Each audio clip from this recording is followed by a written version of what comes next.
World கப்புக்கு நம்ம okay. I think FIFA world cup பற்றி வேர்ல்டு கப் இங்கே நடந்தது அப்படின்னு சொல்கிறாங்க. அப்போது அதில் அதை பற்றி என்ன, அதனோட எக்ஸ்பீரியன்ஸ் என்னது?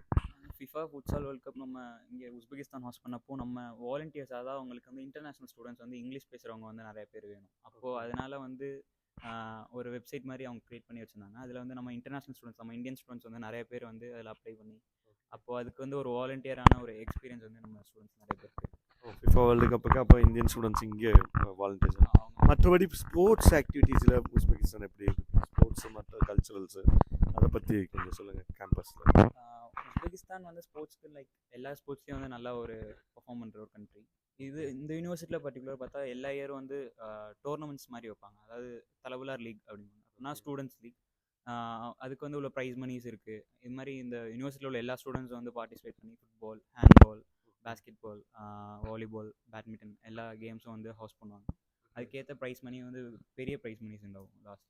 ஓகே, வின் பண்ணுறவங்க. அப்போது நீங்கள் ஏதாவது ஸ்போர்ட்ஸில் கலந்துட்டு இருக்கிறீங்களா? இல்லை கல்ச்சுரல்ஸ் ஏதாவது? ஸ்போர்ட்ஸில் எல்லோரும் நம்ம பேட்ச்மேட்ஸ் உள்ள எல்லோரும் வந்து பார்ட்டிசிபேட் பண்ணுறோம். ஃபுட்பால், ஓகே, வாழ்த்துக்கள்.